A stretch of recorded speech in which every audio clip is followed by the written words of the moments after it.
Hello viewers, আসসালামু আলাইকুম। Welcome to talk to technology. যারা নতুন তাদের কাছে অনুরোধ থাকবে চ্যানেলটিকে সাবস্ক্রাইব করে আপনাদের পাশে থাকার সুযোগ করে দেবেন।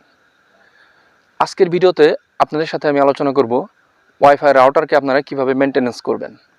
এই বিষয়টি খুবই গুরুত্বপূর্ণ। আপনার বাড়িতে থাকা সমস্ত ইলেকট্রনিক্স ডিভাইসগুলোকে আপনি মেনটেনেন্স করেন, সেই সাথে ওয়াইফাই রাউটারটিকে যদি আপনি ফেলে রাখেন তার মতো, তাহলে কিন্তু ধীরে ধীরে এই রাউটারটির পারফরমেন্স অনেকটাই কমে যাবে এবং দেখতে পাবেন যে হয়তোবা রেঞ্জ কম পাবেন অথবা স্পিড কম পাবেন, এরকম বিভিন্ন রকম সমস্যা দেখা দিবে। প্রত্যেকটা ইলেকট্রনিক ডিভাইসই মেনটেন্যান্সের প্রয়োজন হয়, সেক্ষেত্রে আপনার ওয়াইফাই রাউটারটি কিন্তু ব্যতিক্রম নয়। এটিকেও আপনার নিয়মিত মেনটেন্যান্স করতে হবে। এই মেনটেন্যান্সগুলো কীভাবে করবেন আজকের এই ভিডিওর মাধ্যমে বিস্তারিত জেনে যাবেন। সেজন্য অনুরোধ থাকবে সম্পূর্ণ ভিডিওটি না টেনে দেখবেন। তো চলুন তাহলে আর কথা না বাড়িয়ে শুরু করি আজকের ভিডিও। প্রথমে যে ব্যাপারটি আপনাদের মাথায় রাখতে হবে সেটি হচ্ছে, এইসব ডিভাইসে কিন্তু র্যাম, রম, প্রসেসর এসব জিনিস দ্বারা পরিচালিত হয়। সেক্ষেত্রে অবশ্যই এই ডিভাইসের মেমোরির ভিতরে কিন্তু জাঙ্ক ফাইল জমা হয়। সেজন্য মাঝে মাঝে আপনার এই ওয়াইফাই রাউটারগুলিকে রিস্টার্ট করতে হবে অথবা রিবুট করতে হবে। আপনার হাতে থাকা মোবাইল ফোনটি দেখা যায় যে ধীরে ধীরে অনেক সময় স্লো হয়ে যায়, ল্যাগ করে। সেক্ষেত্রে মোবাইল ফোনটি যদি একটি রিস্টার্ট করেন তখন দেখা যায় পারফরমেন্স আবার আগের মতো বেড়ে যায়। তো এই জন্য রাউটারটিকেও মাঝে মাঝে রিবুট বা রিস্টার্ট করতে হবে। তো এই রিবুট এবং রিস্টার্ট করার জন্য যেসব রাউটারে অ্যাপ সাপোর্ট করে, এইসব রাউটারে কিন্তু অ্যাপের ভিতরেই এই রিবুট অথবা রিস্টার্ট অপশনটি দেওয়া থাকে। আর যেসব রাউটার অ্যাপ সাপোর্ট করে না, সেসব রাউটারের ক্ষেত্রে আপনার রাউটারের ফার্মওয়্যারের ভিতরে প্রবেশ করে সেখান থেকে রিবুট দিয়ে দিবেন। আপনারা যদি মনে করেন যে রাউটারে কড টেনে খুলে রাখলে রিস্টার্ট হয়ে যাবে, না, এটি ভুল ধারণা। কড টেনে খুললে রাউটারটি বন্ধ হবে, কিন্তু রাউটারটি রিবুট হবে না। এবং এই রাউটারটি যদি রিবুট না হয় তাহলে কিন্তু এর ভিতরে জমে থাকা জাঙ্ক ফাইলগুলো ক্লিয়ার হবে না। এই জাঙ্ক ফাইলগুলো ক্লিয়ার করার জন্য অবশ্যই রাউটারটিকে রিবুট করতে হবে।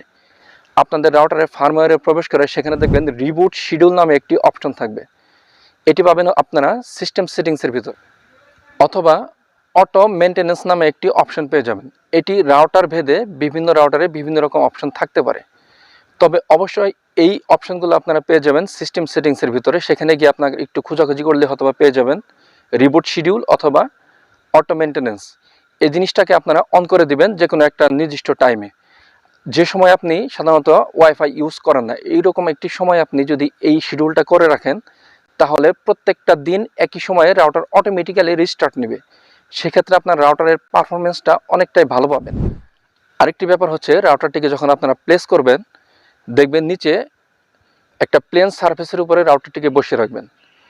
রাউটারের নিচে যদি আপনারা নরম কাপড় জাতীয় কোনো কিছু দিয়ে রাখেন, তাহলে কিন্তু রাউটারের নিচ দিয়ে যদি আপনাদের ভেন্ট থাকে যেখান দিয়ে রাউটারের গরম বাতাস বের হবে, এদিক দিয়ে কিন্তু গরম বাতাসটি প্রবাহিত হতে পারবে না। সেক্ষেত্রে রাউটারটি আস্তে আস্তে গরম হবে এবং এই গরম হওয়ার কারণে রাউটারের পারফরমেন্স ধীরে ধীরে ড্রপ করতে থাকবে। সেজন্য চেষ্টা করবেন যে যেখানে আপনি রাউটারটা বসান সেখানে একটি শক্ত কাঠের উপরে অথবা গ্লাসের উপরে রাউটারটি বসাবেন। সেক্ষেত্রে রাউটারের যেসব ভেন্টগুলো থাকবে নিচে বা সাইডে, এদিক দিয়ে অনায়াসে বাতাস প্রবাহিত হতে পারবে। আরও একটি ভুল যেটি আমরা অনেকেই করি, রাউটারটিকে আমরা একটি ন্যাকড়া দিয়ে বা কাপড় দিয়ে ঢেকে দিই যাতে রাউটারের উপরে ধুলাময়লা না জমে। এটি কিন্তু সম্পূর্ণ ভুল একটি পদ্ধতি। এই কাজটি করার কারণে কিন্তু রাউটার আস্তে আস্তে গরম হতে থাকবে, কারণ রাউটার থেকে গরম বাতাসটি বাইরে বের হতে পারবে না।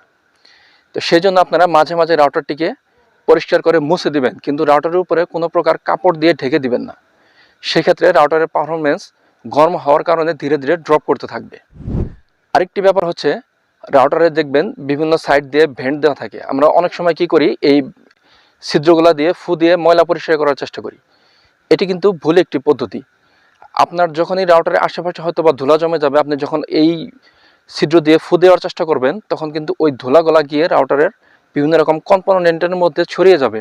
সেক্ষেত্রে কিন্তু রাউটারের পারফরমেন্সটা আরও ড্রপ করার সম্ভাবনা থাকবে। হয়তোবা ধুলা জমতে জমতে রাউটারের মধ্যে যেসব কম্পোনেন্ট থাকে সেসব কম্পোনেন্টের জয়েন্টের জায়গায় আস্তে আস্তে আয়রন জমে যাবে। সেই ক্ষেত্রে রাউটারের দেখা যাবে যে দীর্ঘদিন চলার পরে রাউটারটি অনেক সময় নষ্ট হয়ে যেতে পারে। সেজন্য কখনোই এই কাজটি করবেন না। আর এই ফু দেওয়ার কারণে আরেকটি সমস্যা হতে পারে যে আপনার মুখের ভিতরে যেসব জলীয় বাষ্প থাকবে বা আর্দ্রতা থাকবে আপনার মুখের বাতাসের সাথে, সেগুলো কিন্তু রাউটারের ভিতরে প্রবেশ করবে। কম্পোনেন্টের ক্ষেত্রে একটি খারাপ বিষয় হচ্ছে, এই মুখের বাষ্পগুলা।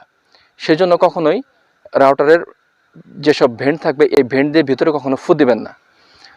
আপনাদের বাড়িতে যদি ভ্যাকুয়াম ক্লিনার থাকে সেক্ষেত্রে আপনারা ওই ভ্যাকুয়াম ক্লিনার দিয়ে পরিষ্কার করার চেষ্টা করতে পারেন, এটি একটি ভালো পদ্ধতি।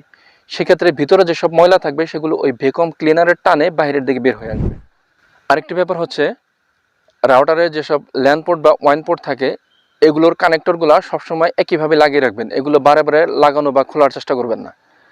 এতে করে এই পোর্টগুলো কিন্তু লুজ হয়ে যাবে, একসময় লুজ হতে হতে দেখবেন যে এই পোর্টগুলো থেকে কানেক্টিভিটি ডিসকানেক্ট হয়ে গেছে। সেক্ষেত্রে আপনার রাউটারে দেখা যাবে যে নেট ছিঁড়ে দিতে পারে বা বিভিন্ন রকম সমস্যা হতে পারে।